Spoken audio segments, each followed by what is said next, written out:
Bienvenue sur le podcast Élite, un podcast pour les femmes comme toi désirant reprendre confiance en elles avec les bonnes informations. Prête à changer ta vie? Ça commence ici.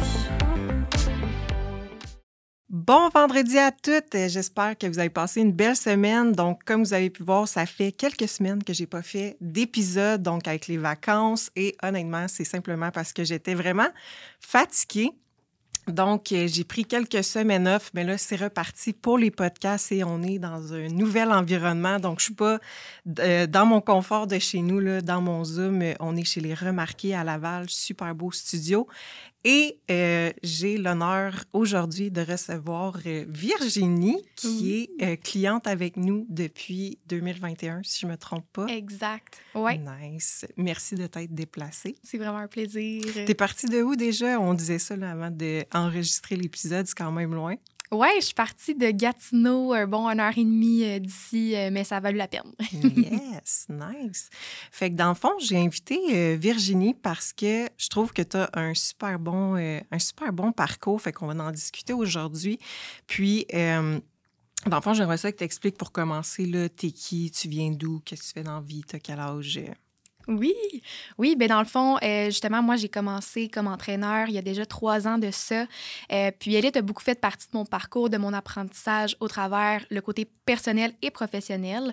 Donc, ça fait effectivement 2 ans et demi que je suis avec Élite et j'ai maintenant 19 ans. Donc, exactement, là, un peu comme Sarah, je m'inspire de son travail justement pour avoir une belle approche auprès des femmes, de leur aider à grandir aussi dans leur processus de transformation physique, puis un peu d'apporter les connaissances que j'ai apprises avec Sarah au travers ça aussi dans mon parcours. Nice. Puis toi, je pense que tu t'entraînes dans un gym puis en ligne aussi. Tu fais les deux, dans le fond, là. Oui, c'est ça. Dans le fond, je garde toujours comme une approche en privé sur le plancher avec mes clientes, mais je commence tranquillement à faire du online aussi. Je pense que pour moi, j'aime beaucoup avoir le contact humain avec les gens, de pouvoir les voir directement évoluer sur le plancher, puis bâtir aussi quelques cours de groupe en présentiel. Là. Donc oui, je me promène entre les deux. Là. OK, parfait. Ouais. Fait que t'aimes le côté en ligne, mais le côté en personne aussi pour l'approche cliente, puis les voir, puis le contact, puis tout ça. Oui, exactement, vraiment. Puis j'aime aussi le fait de pouvoir vivre l'expérience avec eux, de pouvoir les coacher vraiment en direct. Je pense que ça a son approche, surtout pour les personnes qui sont débutantes, de pouvoir les accompagner dans tout ça. Puis comme moi, en étant en ligne avec toi, il y a aussi l'avantage de le faire de cette façon-là parce que pas toujours besoin d'un suivi en personne, mais ouais, j'aime bien les deux. Good. Puis c'est ça, tu sais, quand je t'ai invitée, je refaisais le recap de ton parcours, puis j'étais comme, t'es encore jeune, bien jeune, c'est relatif, là. Mais quand t'as commencé, c'est ça, t'avais 17, si je me souviens bien, là. Oui, je venais tout juste de sortir du secondaire, en fait. Là. Exact. Fait que j'aimerais ça que t'expliques un peu, justement, tu sors du secondaire, pourquoi t'as commencé à t'entraîner, puis ça remonte à quand, là, t'as décidé, hey, moi, je veux commencer à m'entraîner, c'est quoi les raisons, puis tout. Fait que tu sais, un petit peu ce parcours-là, dans le fond.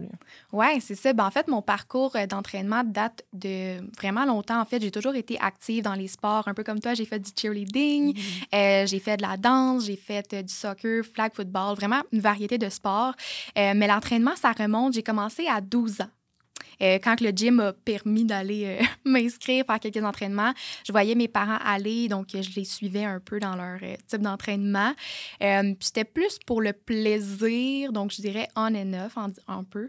Puis quand la pandémie est arrivée, ben tu sais, il y a beaucoup de gens que ça l'a fait un déclic de « OK, ben moi, j'abandonne tout, je fais rien, la paresse embarque ». Moi, ça a été complètement le contraire. J'ai décidé que vu que j'avais pas le contrôle sur rien, ben, j'allais prendre le contrôle sur moi, sur ma vie, puis mon bien-être en tant que tel. Fait que c'est à ce moment-là que j'ai commencé à faire des challenges maison, des 30 jours abs burner, des types comme ça. Puis ça l'a vraiment occupé tout mon temps en tant que tel. Là. Tu sais, je pouvais m'entraîner à tous les jours. Je m'inspirais de ce que je voyais sur TikTok, là, des What I Eat in a Day. Je voulais vraiment construire comme la perfection en tant que tel. C'est vraiment ça que j'allais chercher parce que je voulais vraiment avoir comme partie de contrôle un peu sur mon bien-être, mon processus. Donc, c'est pour ça que j'allais toujours un petit peu plus loin, un peu plus à l'extrême.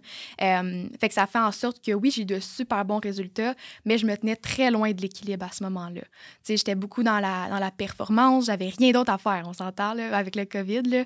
Donc, je me préoccupais 100% là-dessus. Puis, pendant la pandémie, c'est ça. Je m'entraînais à la maison, j'allais faire beaucoup de cardio, des recettes. Puis, ça m'a apporté vers l'objectif que je voulais en tant que tel, une perte de gras. Tu sais, être vraiment le plus lean possible. À ce moment-là, c'était ça mon objectif, d'être le plus en shape. Là. Puis moi, être en shape, c'était pas nécessairement synonyme d'avoir un équilibre. C'était vraiment juste la fille, elle fait tout ce qu'il faut pour avoir sa shape. Fait que c'est un peu à ce moment-là que j'ai vagué dans cet univers-là qui était plus ou moins saine, si on veut. Même avec du recul aujourd'hui, je peux voir que j'avais comme une tendance d'orthorexie, puis je veux pas nommer de diagnostic là-dessus, rien de ça, mais je pense que j'ai été beaucoup inspirée par la perfection et non par le bien-être dans mon parcours dans le passé. Puis ça m'a apporté justement où ce que j'en étais par rapport au côté physique. Puis là, ben, c'est à ce moment-là que j'ai vu que ça n'avait plus de bon sens pour moi. Là. Un moment donné, j'ai eu un déclic que je me suis dit, ben je me sens pas bien là-dedans. Je me sens tout le temps coupable, je me sens que je dois toujours en faire plus. Puis c'est là où j'en ai venu comme... Je me sentais sur un plateau, mais le plateau n'était pas vraiment existant. Là. C'est juste que j'étais à un autre niveau que j'avais pas besoin d'aide.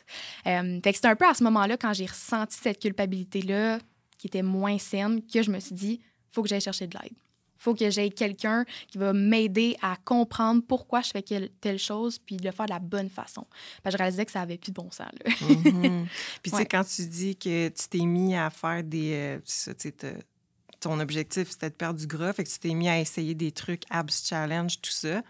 Mais mettons, côté nutrition, t'as-tu, exemple, des fois, on va acheter des affaires sur Internet ou on va fouiller. T'as-tu... Tu sais, y a-tu quelque chose... Ben, tu dis sur TikTok que tu t'inspirais de ça, mais tu sais, c'est quoi concrètement, mettons, que tu as essayé avec ta nutrition? Oui, c'est ça. Ben, dans les challenges, souvent, venaient des idées de recettes.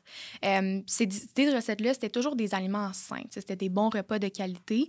Mais en tant que tel, j'avais jamais eu de plan alimentaire pour moi. C'était vraiment pas personnalisé ou adapté à ce que je faisais comme type d'activité physique. Puis je trouve que c'est ça un peu le côté négatif, si on veut, des challenges, parce que ton alimentation n'est pas adaptée à ta dépense énergétique en tant que telle. Tu vas avoir quelque chose qui est généralisé. Fait qu'à ce moment-là, tu sais, je suivais ça à peu près. Moi, ce que j'entendais à ce moment-là, c'est que, ben, faut que tu coupes les carbs, les fruits. Il y a bien trop de glucides là-dedans. Il faut que tu arrêtes de manger ça. Pas de bananes, pas de carottes. Fait que là, ça devenait comme, OK, mais c'est quoi qui est bon pour moi? J'avais aucune idée. Fait que, comme je te disais, ça allait dans un côté plus extrême, dans le sens que je voyais juste l'aliment et non le bienfait derrière ça, tu sais. Quand je me mettais à manger, c'est ça. Je voyais, il faut que ça soit santé. Mais il y a plus que ça. Il y a plus que ça à regarder. Puis, entre-temps, j'ai eu quelques entraîneurs, quelques coachs en ligne aussi, mais ça revenait tout le temps à ce pattern-là parce que probablement que ces coachs-là aussi, ils étaient dans la mode comme keto, puis ils apportaient un peu cette même vague-là que j'avais déjà baignée dedans. Fait que je pense que c'est ça qui m'a comme resté dans le pattern un peu. Oui, exact. C'est un classique, ça. Parce que moi, je remonte à, mettons, 7-8 ans, là, pas mal quand j'ai commencé, quand j'avais 19-20 ans, ben c'est ça, tu sais, les entraîneurs de la vieille école, on va dire, c'était beaucoup, tu coupes les carbs, qu'est-ce qui est écrit sur ton plan, c'est ça. Fait que si c'est bœuf haché, c'est bœuf haché. Tu peux pas le changer, puis tout. Mais qu'est-ce qui est le fun avec la nouvelle ère des entraîneurs, des coachs? Fait que c'est pour ça que j'aime ça aussi, coacher des coachs, pour leur démontrer qu'il y a une autre solution, c'est qu'on se rend compte que finalement, tu peux atteindre ton objectif. Mais oui, en ayant une certaine structure, mais en ayant surtout une flexibilité pour éviter justement les patterns de on embarque dans la perfection, tout ça. Puis j'ai trouvé ça bon parce que tu avais fait un post là-dessus, là, sur l'imperfection. Puis moi aussi, j'étais là-dedans avant. Là, fait que ça fait vraiment du sens quand tu parles de ça. Là. Puis en faisant ça, c'est quoi les résultats que tu as eus? T'as-tu eu des résultats? Bien, pour être honnête, oui, quand même, parce que, si on recule avant de commencer un entraînement de ce type-là, j'avais pas nécessairement un mode de vie très actif et sain. Là. Comme je te disais, l'entraînement, c'était plus on and off, beaucoup d'aliments transformés. Chez moi, on pouvait trouver des boîtes de biscuits, des céréales, puis mes parents mangeaient, mettons, pâté chinois, spaghettis, le gros classique. Là, fait que rien qui était super santé. Fait que c'est sûr que quand j'ai fait une transition vers quelque chose de vraiment plus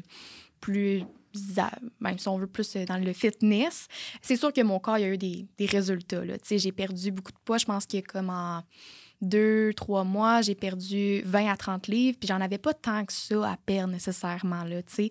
Fait que oui, j'ai perdu beaucoup de poids, mais pas nécessairement beaucoup de gras. Parce que j'avais pas nécessairement la bonne alimentation adaptée à ça, la bonne gestion de stress, le bon sommeil aussi qui était relié. Donc oui, je perdais beaucoup de poids. J'étais très mince, très skinny, si on veut. Puis je pensais que c'était ça la perfection pour moi. Je pensais que c'était ça un mode de vie sain. Je pensais que c'était ça que les filles sur Internet faisaient pour avoir cette shape-là. Mais je me suis bien rendu compte vite que comme c'est pas en perdant tout ce poids-là que je vais me sentir mieux puis que je vais être plus en santé nécessairement. Donc, ça m'a apporté à avoir justement plus de fatigue, moins d'énergie, moins de confiance en moi parce qu'on dirait que je me sentais toujours plus petite à chaque fois. Donc, ça m'a apporté beaucoup d'impact sur ma confiance, mais tout ça, c'était un peu dans l'ignorance parce que je m'en rendais pas nécessairement compte. Parce que, comme je te disais, dans ma tête, c'était normal. C'était supposé être comme ça, le processus. Donc, c'est ça. Ça a été un peu dans l'ignorance. Puis, juste pour apporter à ce que tu as dit tantôt par rapport à l'alimentation, ben c'est que c'était plus intuitif. C'est ça, les résultats que ça m'a apporté un peu, c'est que c'était plus une alimentation intuitive puis dans la conscience. C'était plus dans le mécanique. Il faut que je fasse ça. J'ai pas le choix pour avoir des résultats. Fait que c'est un peu ça qui s'est passé là, dans le parcours. Puis, comme je te dis, c'était vraiment dans l'ignorance. Moi, j'avais aucune idée là, qu'est-ce que c'était pas correct ce que je faisais ou que c'était pas l'idéal, mettons. Là. Ouais. Exact. Mais c'est un bon point, ça, parce que tu peux être mince, mais pas nécessairement en santé. Des fois, le monde, ils vont penser qu'il y a quelqu'un qui est mince, c'est quelqu'un qui est en santé, mais pas du tout. Puis souvent, le monde va dire « Ah ouais, mais elle est mince. Hey, moi, tout, si j'étais mince, là, je me sentirais tellement bien, mais pas du tout. » Dites-vous là, qu'une fille qui se trouve mince peut ne pas s'aimer puis pas être en confiance autant qu'une personne qui est plus en surpoids puis qui veut perdre du poids. Puis une personne en surpoids, des fois, puis même plus souvent qu'autrement, est plus en santé que quelqu'un qui est mince. Fait que bref, c'est jamais... faut jamais interpréter comment une autre personne peut se sentir. Puis un autre point qui m'a marqué aussi, parce que moi, c'était la même chose aussi, je me vois vraiment dans toi, c'est, tu sais, parce que il y en a aussi qui, mettons, sont encore à l'école ou qui habitent encore chez leurs parents, mais justement, tu habites chez tes parents, tu n'as pas nécessairement le contrôle parce que, hey, on te paye la bouffe, tu habites encore chez nous, puis tout. Tu as fait quoi, toi, avec ça? Oui, bien, en fait, mes parents, par chance, étaient déjà un peu dans l'entraînement, ils allaient au gym, mais comme je te disais, eux autres, c'était vraiment plus par plaisir, un peu comme moi quand j'ai commencé. Puis dans le fond, ce que j'ai apporté, c'est juste que j'ai dû commencer à cuisiner en tant que tel. Donc, en voyant ça, ben, je demandais à mes parents de faire certaines listes d'épicerie parce qu'avec les challenges, venaient des listes d'épicerie, évidemment, pour les recettes. Fait que j'apportais ces listes d'épicerie-là. Puis tranquillement, je commençais à faire des alternatives comme « Hey, non, on n'achète plus de lait de vache, on va acheter du lait végétal, mettons. » Ou comme « Ah, ben là, on va acheter des flocons d'avoine. » Hey, nombre de sacs de flocons d'avoine qu'on a achetés, là, pour vrai. Fait que, non, c'est ça, ça a été des petites transitions, des petites alternatives que je disais, hey, tu sais, j'ai vu que ça, c'était meilleur que ça. Fait que tranquillement, notre garde-manger a vraiment changé. Puis aujourd'hui, mes parents me remercient pour ça parce qu'on n'a plus du tout la même alimentation à la maison. Puis on a apporté la cuisine comme une activité de famille. Avec ma mère, on commençait à faire des meal prep ensemble, on coupait les légumes, puis on a trouvé comme une façon de rendre ça le fun. Puis je pense que mes parents m'encouragent beaucoup dans tout ce que je fais. Donc, tu sais, de voir que moi, ça me faisait sentir bien, me voyait plus rayonnante avec ce que je mangeais en tant que tel, bien, ça leur a poussé aussi à faire un changement dans leur alimentation. Par contre, de ce côté-là, quand tu parles un peu de l'entourage, c'est sûr que ça a une influence sur toi, ça va avoir un impact, mais il ne faut pas que tu attendes que les autres changent pour que toi, tu fasses des changements. Il faut que tu sois la personne qui va prendre ces actions-là puis qui va inspirer les autres. Parce que sinon, la roue va juste tourner, puis il n'y a rien qui va changer. Fait que oui, ça a été difficile parce que, dans un sens, les gens ne sont pas nécessairement habitués à cette version-là de toi. T'sais, mes parents m'ont vu manger un dessert à tous les soirs puis tremper mes biscuits dans mon lait après le souper, tu sais. Puis du jour au lendemain, ben, oh non, je ne prendrai pas de dessert ce soir. C'est sûr qu'il y a une période d'adaptation à faire, mais les gens qui t'aiment, les gens qui sont compréhensifs, les gens qui veulent le meilleur pour toi vont comprendre puis vont être prêts à faire ce changement-là d'identité par rapport à toi. Puis ça, c'est une chose que tu as parlé aussi un peu, le changement d'identité. Faut que tu laisses le temps aux autres de s'adapter à cette nouvelle version-là de toi-même. Mais il faut pas que tu laisses cette adaptation-là te nuire ou t'influencer en temps de parcours. Il faut juste que tu restes focus sur ton but. Puis je pense que d'en communiquer aussi, j'en parlais beaucoup à mes parents. « Hey, regarde ce que j'ai fait, regarde comment ça me fait sentir bien. Hey, regarde toute ma meal prep. » Puis je pense que en communiquant mon objectif, en communiquant comment je me sentais, ça a juste allumé une cloche dans leur tête que, tant mieux, c'est ça qui est le mieux pour elles. Là. Exact. Ouais. Tu sais, moi, j'utilise souvent le mot influencer. Puis l'affaire, c'est que souvent, le monde, il se dit « Ah, je me fais influencer. » Puis souvent, on dirait que ça sonne négatif, se faire influencer. Mais c'est que tu as une influence négative, puis tu as une influence positive. Exemple, nous, sur nos réseaux sociaux, on divulgue, en tout cas, de ma perception, là, peut-être qu'il y en a qui le voient différemment, mais moi, puis toi, on divulgue un message qui est positif, fait qu'un mode de vie qui est sain. On veut être positif. Fait que ça peut se faire une influence positive. Donc, c'est un peu ça qui est arrivé, toi, avec ta famille. Tu les as influencés positivement, mais une influence, ça se fait pas nécessairement du jour au lendemain, tu sais. Fait que, tu sais, justement, si le monde t'aime, tout ça, ils vont comme adhérer à ça, puis ils vont juste se faire influencer sans s'en rendre compte. Tu sais, souvent, c'est que les clientes demandent « Ouais, mais là, moi, j'ai des enfants, j'ai un chum, quand je m'en vais chez ma famille, tatati, tatata. » Bon, là, c'est sûr que j'ai pas d'enfants, je peux pas me coller à ça à 100%, mais je vous le dis, vos enfants peuvent manger la même chose que vous, OK? C'est pas différent, ils sont pas obligés de manger des croquettes ou des affaires de même, OK? Même chose que vous.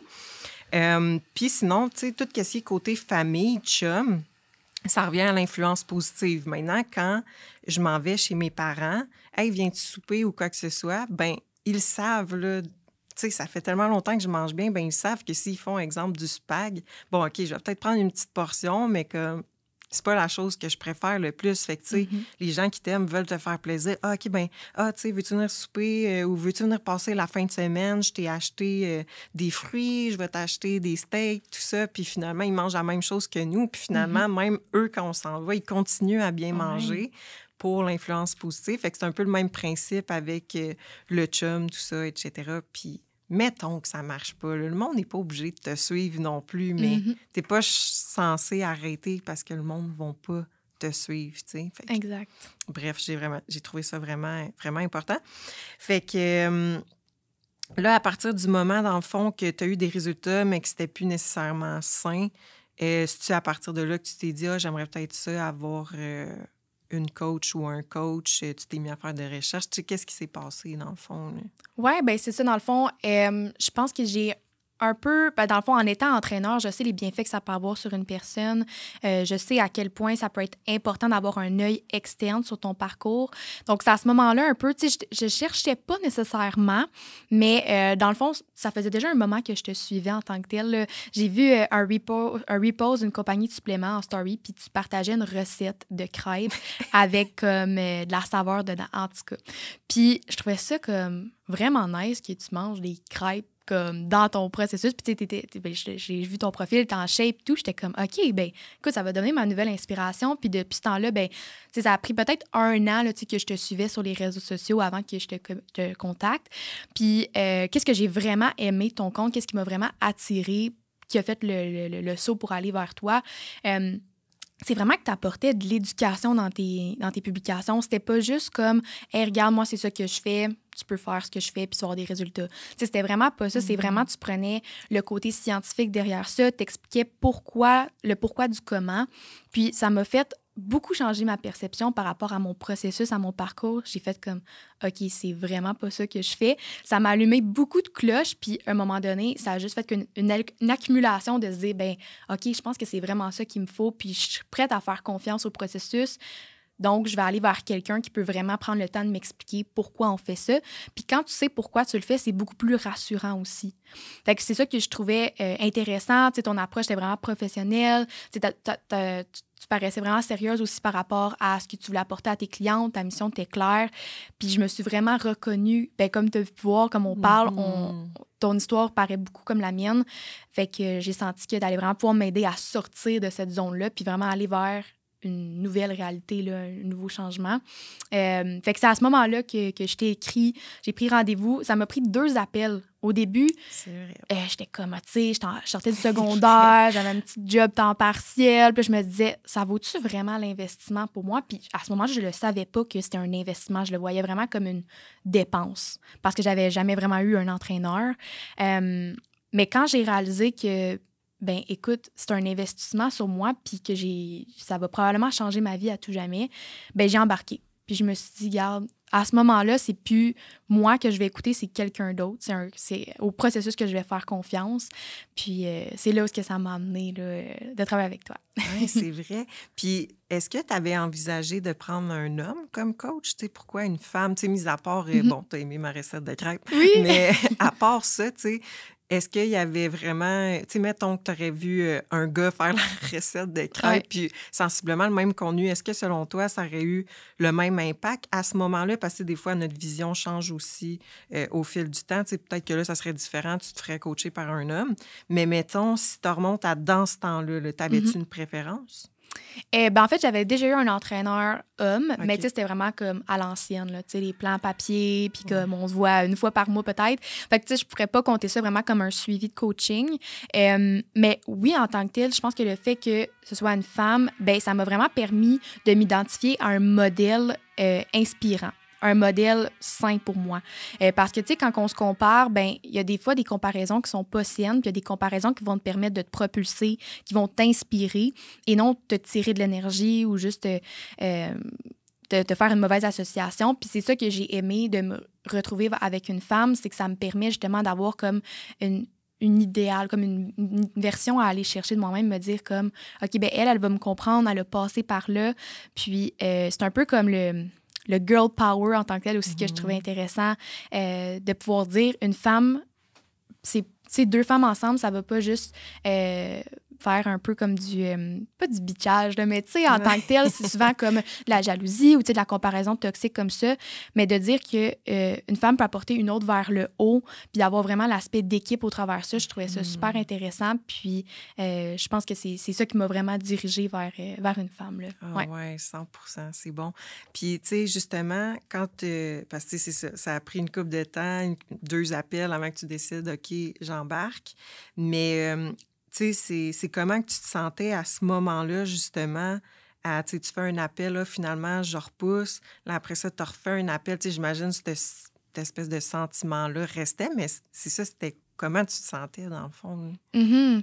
Ouais, ben tu sais, en tant que tel, quand que j'ai fait l'appel, c'est parce que j'avais un objectif justement d'aller vers le haut. Puis quand que j'ai dit, je vais attendre finalement, ben après quelques mois, j'ai vu qu'il n'y avait pas de changement, là. Tu sais, je restais toujours dans les mêmes patterns parce que je restais toujours avec la même, un peu le même mindset. J'avais pas eu de changement de ce que je faisais en tant que tel. Donc, c'est sûr que comment tu veux avancer vers le haut quand tu restes dans tes mêmes habitudes, quand tu restes avec la même perception puis ta petite vision tunnel, ben c'est vraiment difficile après ça de t'apporter vers quelque chose de nouveau, quelque chose de mieux.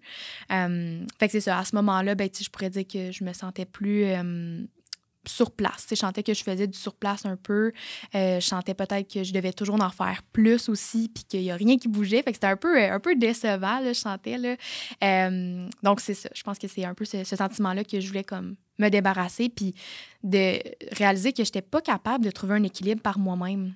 Parce que, comme je te disais au début, par moi-même, je voulais toujours en faire plus, je voulais toujours avoir plus de résultats, je sentais pas que ça allait assez vite. Puis, c'est ça, je pense que d'avoir quelqu'un qui me dit « OK, wow, faut que tu slow down », ben ça fait que tu as quelqu'un à écouter, tu as quelqu'un à faire confiance et non juste toi-même. Fait que, ouais, c'est ça. Exact. Puis selon toi, y a-tu comme une partie d'ego qui rentre là-dedans, justement? Tu sais, puis je pense que peu importe si t'es entraîneur ou non, à ce qu'on se dit, mettons, « Hey, non, je suis capable de faire mes affaires, là. Ça va marcher, là. » Mais finalement, il y en a qui repoussent ça pendant des années, puis il n'y a pas plus de changement. Fait que, tu sais, toi, penses-tu que c'était de l'ego, tu sais, sachant que tu étais entraîneur? Est-ce que tu nourrissais un peu de ton ego, mettons? Mhm. Ben, dans un sens, je pense qu'il y a aussi ce sentiment-là de dire comme, hey, je vais me faire mes propres plans, puis je vais m'organiser là-dessus, puis tu sais, je vais être la personne qui va me coacher. Puis tu sais, à ce moment-là, c'était vraiment encore récent que j'étais entraîneur, puis j'avais fait l'expérience. Tu sais, j'avais pris mes formations comme pas longtemps avant, puis j'avais fait l'expérience. Je me suis dit, je vais me faire un plan d'entraînement. Hey, ça m'a pris 3 heures à me casser la tête à faire comme, OK, ça, j'aime ça, ça, je veux faire ça. Hey, ça avait plus de bon sens. Puis là, tu te poses tellement de questions, tu es tellement comme plus dur envers toi-même aussi quand c'est toi versus toi. Fait que oui, dans un sens, je pense qu'il y avait un côté de comment je peux réussir par moi-même. Mais souvent, de réussir par soi-même, ça t'apporte juste à ce que tu sais, ça t'apporte juste à tes connaissances. Puis des fois, il y a beaucoup plus loin que ça, il y a beaucoup plus que ça que tu peux atteindre. Mais c'est juste que dans la position où tu en es aujourd'hui, c'est là que t'es. Tu peux pas avancer plus que ça. Fait que, ouais, dans un sens, à ce moment-là, je pense que ça a été une petite limitation un peu, ou peut-être comme une raison de me dire, je vais rester dans ma zone de confort. Puis ça, c'est une affaire aussi, parce que tu te dis, ben, en ce moment, ça va quand même bien. Tu sais, je vais rester dans ma zone de confort, puis c'est là où c'est moins tentant d'aller chercher de l'aide, parce que tu te dis, j'ai jamais été chercher de l'aide, tu sais, j'ai jamais été dans une autre zone. Donc, c'est là qu'il peut y avoir un peu l'aspect de défi, si on veut, de sortir de ta zone de confort. Là. Ouais. Ah ouais, exact, à 100%. 100%. Fait que là, mettons, on se contacte, tu décides d'embarquer. Fait que c'est quoi, à partir de ce moment-là, qui a changé pour toi? Puis c'est quoi les résultats qui en ont découlé, mettons, là, les gros points? Oui, c'est ça. Bien, premièrement, quand j'ai eu ma première rencontre, j'en ai sorti motivée à fond. J'avais la petite flamme en dedans de moi de me dire comme, OK, j'ai de l'espoir qu'il y a quelque chose qui va changer. Je vais être pris en main.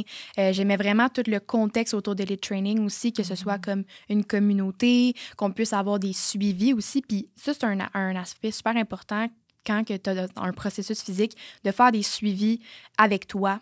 Oui, c'est pour ta coach, ces check-ins-là, mais en tant que tel, les check-ins te permettent de voir tes victoires, te permettent de faire comme un retour sur qu'est-ce qui a moins bien été, d'adapter par la suite pour avoir un meilleur résultat. Puis ça, quand tu es tout seul, c'est quelque chose que tu prends pas le temps de faire.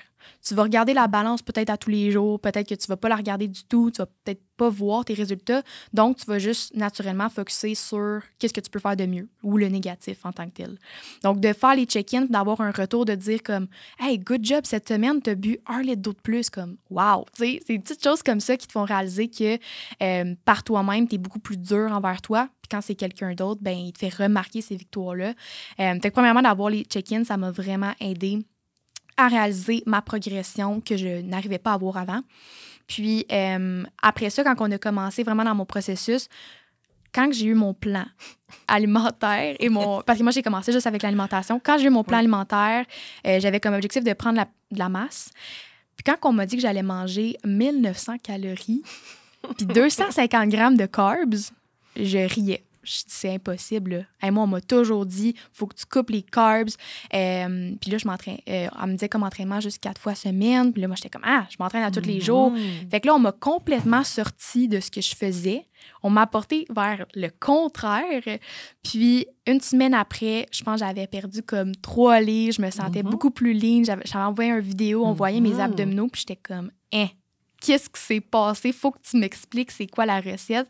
Ben c'est que mon corps, il avait tellement été stressé dans le tapis, il était tellement poussé à l'extrême que de venir faire un déload sur mon système nerveux, ça allait juste apporter à mon corps l'énergie qu'il avait besoin pour me pousser au prochain niveau. Fait que en tant que tel, ça a vraiment été un déclic de me dire comme OK, c'est ça là, l'affaire. Là. C'est ça que je faisais pas. Là. Oui, c'est clair. Puis ça, c'est tough là, parce que justement, tu sais, quand tu es des années à croire quelque chose, genre justement, pas de carbs, pas de carbs, pas de carbs. Là, moi, je te mets quelque chose de totalement différent, mais avant, je le demandais pas, mais maintenant, je le demande quand j'ai, mettons, une nouvelle cliente qui fait un appel aussi. Je trouve ça vraiment important de le demander. Es-tu prête à faire des choses que tu aurais faites différemment? Fait que, tu sais, si, mettons, là, tu manges pas de carbs, mais moi, je te dis, ouais, mais là, on va manger des carbs. Tu sais, es-tu prête à faire ce cheminement-là? Puis c'est important que les gens le comprennent, tu sais, parce que ça, c'est des croyances, c'est des patterns, mais il faut que vous soyez prêts à vous défaire de ça, là. Fait que toi, ça a-tu été tough de comme voir ça? Tu sais, t'as-tu fait, OK, ben, let's do this? Ou t'as comme été, t'as-tu eu tes inquiétudes ou... Ouais, ben, tu sais, j'en parlais en plus avec ma mère quand j'ai reçu ça. Tu sais, je disais comme, hey, on m'a donné ça. Puis là, à partir de maintenant, tu sais, je vais commencer à, premièrement, calculer mes trucs. Qui a fait quand même une différence parce que moi, je calculais rien. Tu sais, j'y allais vraiment au visuel. Puis là, commencer à calculer mes trucs. Puis de réaliser que quand tu utilises la balance alimentaire, c'est pas nécessairement pour manger moins ou pour suivre une diète stricte. C'est pour te permettre de manger assez. Quand j'ai compris ça, j'ai tellement eu du fun après ça à faire mes portions, à faire mes meal prep parce que j'ai compris que c'était pour aller chercher le maximum d'énergie et non pour me restreindre. Fait que dans un sens, j'ai vu rapidement comme les bienfaits ou le côté positif d'avoir une différente alimentation. Puis moi, comme je te disais, j'étais prête à prendre la masse dans un temps. J'avais fait le switch.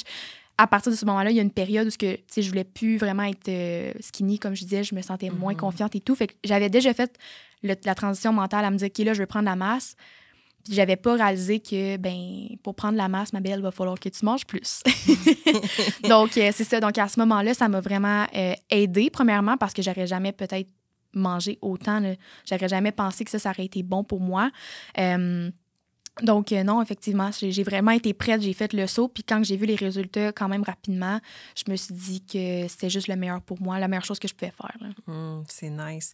Puis, tu sais, si tu remontes, tu sais, mettons ça, c'est dans les premiers temps. Puis après ça, c'est quoi les résultats, d'autres résultats que tu as eus? Parce que dans le fond, tu sais, là, tu prenais de la masse, mais après ça, ce que ça nous permettait quand tu avais, mettons, ton poids, une shape que tu aimes, ben c'est de divaguer entre, justement, les saisons, comme je dis, des fois, tu es plus lean, des fois, tu es plus en maintien ou en surplus. Fait que c'est quoi que tu en as retiré, mettons, dans tes meilleurs moments de shape? Là? C'était-tu plus en cut? C'était plus en maintien? C'était-tu plus en surplus? Ouais, ben c'est ça, tu sais, ma perception un peu de ma shape a beaucoup changé. Tu sais, comme je te disais, avant que je commence avec toi, c'était beaucoup, je vais être le plus mince possible. Après ça, j'ai une période où ben là, j'ai envie d'être le plus bulky possible. Puis je pense que dans ces moments-là, il y a eu beaucoup la trend de comme... tu sais, on veut plus de muscles, on veut être le plus thick possible. Puis comme, on dirait que c'est ça que je suivais pas mal les trends jusqu'à temps qu'à un moment donné, dans mon processus, j'ai réalisé que mon corps, il était bien à un certain niveau. Puis tu n'as pas toujours besoin d'être dans une prise de masse, dans une perte de gras. Tu peux juste aller dans le côté équilibre, puis quand même progresser pour avoir des résultats. Fait qu'au cours de mon processus, au cours des 2 ans, on a fait quelques petites phases justement de perte de gras. Après ça, on est revenu à du maintien. Puis j'ai trouvé que mon corps réagissait mieux, puis était à sa meilleure shape, plus comme dans un léger surplus maintien. Là. Fait que rien de trop extrême. Donc, ça prouve que tu n'es pas toujours obligé d'aller dans un extrême ou l'autre. Tu peux juste être bien dans ton maintien puis d'apprendre à accepter que le processus va être long.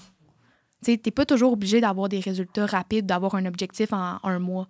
Ça peut être que juste présentement, tu te sens bien dans ton corps puis tu veux maintenir ce bien-être-là, dans le fond. Fait que, ouais, moi, c'est vraiment ça que j'ai découvert au cours de mon parcours, que tu n'es pas obligé d'avoir un objectif en tant que tel. Puis ça peut être sur le long terme aussi, puis ça devrait être sur le long terme. Tu sais, tu devrais pas te dire « Ah, ben dans 3 mois, je vais avoir ma best shape. » Parce que qu'est-ce qui va arriver quand tu vas avoir cette best shape-là? Tu vas-tu être capable de la maintenir? Ben la réponse, c'est souvent non, parce que tu vas avoir travaillé fort pour te rendre là. Mais la réalité, c'est que tu peux avoir une shape que tu aimes à l'année sans nécessairement avoir besoin d'être dans un extrême. Puis le but, c'est juste de la maintenir au final. Là. Fait que ça, c'est vraiment ce que j'ai appris dans mon parcours. Oui, puis souvent, je me souviens, tu progressais vraiment bien quand justement on finissait quelques semaines de cut, là, on tombait en maintien, pouf, là, tu continuais à progresser en fou. Mais c'est ça l'affaire, c'est que, tu sais, on parle tout le temps, déficit calorique, on augmente le cardio, tout ça, oui, 100%, je suis d'accord. Mais les périodes que tu es plus en maintien aussi, tu peux tout aussi bien progresser. Là. Justement, tu sors d'une phase de cut où ce que tes calories étaient plus bas, là, on se remet à remonter, que ça fait, ben, veux pas, t'as plus d'énergie, t'es plus de bonne humeur, t'as plus de choix alimentaires, fait que le mindset, il est meilleur, que ça te pousse à faire, une marche de plus. Je vais prendre les escaliers cette fois-ci, fait que veux pas, tu viens quand même créer une dépense énergétique de plus, fait que là, ton corps, il apprécie encore plus, fait que, tu sais, c'est important de divaguer de déficit à maintien. Puis je pense que c'est ça le mauvais pattern que les filles ont, que les deux, on s'est ramassés là-dedans. C'est que une fois que tu es dans l'extrême, au début, tu as des bons résultats, puis là, tu veux rester là-dedans tout le temps. Puis c'est là que tu tombes dans la mauvaise roue, dans le fond. Oui, parce que tu restes un peu dans cette zone-là, puis tu penses que c'est ça la meilleure chose pour toi. Tu sais, tu penses que c'est ça que tu veux continuer à avoir des résultats, mais c'est juste qu'à un moment donné, comme tu dis, il faut que tu en ressortes pour aller chercher comme un autre espace après ça, tu sais, d'aller chercher une coche de plus. Fait que c'est ça, tu sais, moi, une façon que j'aime bien le visualiser avec mes clientes, c'est que, tu sais, tu pars pas du point A au point B comme une montagne, c'est vraiment du point A au point B, mais en montant des petits steps à chaque fois. Puis il y a des fois que ça sera pas en montant, il y a des fois que ça va rester plat, puis c'est bien correct, ces phases-là, ils font partie de la progression en tant que telle. Fait que je pense que c'est de comprendre que même dans un maintien, tu peux progresser, puis ça fait peur, ce mot-là. Je sais pas si toi, tu as des réactions par rapport à ça, mais le maintien, ça veut juste dire que c'est une phase où ce que tu vas maintenir tes résultats pour justement potentialiser les autres phases après ça. Oui, exact. Mais oui, souvent, on dit, bon, ben là, on tombe en maintien. Maintien? C'est quoi, là? Je vais prendre du gras? Ouais. Non, non! Wow! Mm. Calmos! Non, non, mais oui, à 100 Puis, si tu penses à, justement, tantôt, tu as parlé des suivis, mais qu'est-ce qui t'a aidé, tu sais, d'autres points? Tu as parlé communauté, tu as parlé suivi. Y a-tu d'autres choses, mis à part aussi les connaissances, qui t'a aidé dans ce qu'on offre, dans le fond, là? Oui, bien moi, c'était vraiment la première fois que j'utilisais cette méthode-là pour mon alimentation qui permet justement de manger les aliments le plus simple possible, des aliments naturels, tout en choisissant ces aliments-là puis en ayant un objectif total dans la journée. Donc, la méthode que vous utilisez c'est un peu comme un if it fits your macro, mais quand même avec l'approche de connaître la qualité de tes aliments. Puis ça, c'est quelque chose que j'avais jamais utilisé auparavant. Puis j'ai réalisé que, Colin, tu peux vraiment avoir du fun à bien manger. Tu devrais pas te sentir restreinte ou tu devrais pas avoir peur de manger tes repas parce que, tu sais, c'est trop ou c'est pas assez. Tu devrais justement avoir l'aspect plus intuitif que j'avais perdu. Puis avec cette méthode-là, c'est vraiment ça qui m'a permis d'être plus intuitive, mais quand même d'avoir des résultats parce que j'étais moins stressée quand je mangeais mes repas, justement, parce que je me disais, ah, mais c'est bon pour moi. J'avais moins de culpabilité après avoir mangé mes repas. J'aimais ce que je mangeais. Fait que ça faisait en sorte que j'avais beaucoup moins envie de me défoncer la fin de semaine. Parce que, exemple, que j'avais envie de manger une petite galette de riz, j'avais envie de manger des petites chips, mettons, à base de légumes, bien, je pouvais le faire parce que ça respectait mon équilibre. Puis ça me permettait d'avoir justement un sentiment de satisfaction pendant la semaine sans nécessairement aller dans un extrême ou un autre. Puis ça, c'est quelque chose que j'ai remarqué quand j'étais dans une alimentation plus extrême. Ben l'effet après ça va être le contraire, donc un autre extrême. Donc, je pense que c'est ça, c'est de devenir balancé avec l'alimentation, avec votre méthode que vous offrez. Ça m'a tellement appris à mieux connaître mon alimentation puisque mon corps avait besoin, puis d'avoir un équilibre certainement aussi. Oui, c'est vraiment bon, ouais, parce qu'encore là, c'est d'un extrême à l'autre, là, tu sais. Semaine parfaite, là, après, c'est la dégringolade totale, là. Ouais. Mais, ouais, c'est bon, ça. Puis si tu avais des trucs personnels à donner, mettons, dans qu'est-ce qui fait en sorte que là, tu sais, ça fait 2-3 ans quasiment que tu es dans ce mode de vie-là, que tu as des résultats. Tu sais, si tu penses aux points principaux là, qui t'aident justement à avoir de la constance, de l'adhérence, puis que ce soit dans ton mode de vie, maintenant, ça serait quoi? Oui, ben je pense que c'est de développer une routine en tant que telle. Fait que, tu sais, d'avoir exactement une organisation face à les tâches que tu vas accomplir, les accomplissements que tu veux faire, ça l'aide beaucoup. Parce que, tu sais, dans la vie, on va avoir des horaires pour le travail. On va avoir des horaires, si vous avez des enfants, ben vous allez avoir leurs horaires d'école, par exemple. On va avoir des horaires pour tout, sauf pour notre bien-être. Ça, c'est très rare qu'on fait des horaires pour ça. Fait que je pense que d'avoir un calendrier pour soi, avec une to-do list qui n'est pas des tâches, mais des accomplissements que tu veux faire dans ta journée, ça apporte vraiment une perception plus positive du processus, puis ça fait en sorte que tu prends l'habitude beaucoup plus rapidement. Fait que moi, c'est ça que j'ai établi en tant que tel pour m'aider, c'est vraiment de me dire, OK, le dimanche, je prépare ma semaine, c'est quoi que je veux accomplir, je le vois visuellement, puis ça me permet exactement de savoir à quel moment je vais le faire, puis c'est quand le moment que j'ai moins de chances de le skipper en tant que tel aussi. Puis ça se construit pas du jour au lendemain. T'sais, c'est de faire des essais-erreurs, de voir à quel moment ça fonctionne mieux pour toi. Est-ce que toi, t'es mieux de faire ta meal prep 2 fois par semaine, 1 fois par semaine? Fait que tu fais des essais-erreurs, puis tu construis ton propre calendrier de bien-être. Fait qu'au cours des années, c'est ça que j'ai développé en me fiant justement à les outils que j'avais. Fait que ça c'est vraiment un truc que j'ai, puis c'est de stick to it. Parce que c'est super beau, là, ton calendrier. Là, tu peux l'afficher, mettre plein de couleurs, mettre des stickers.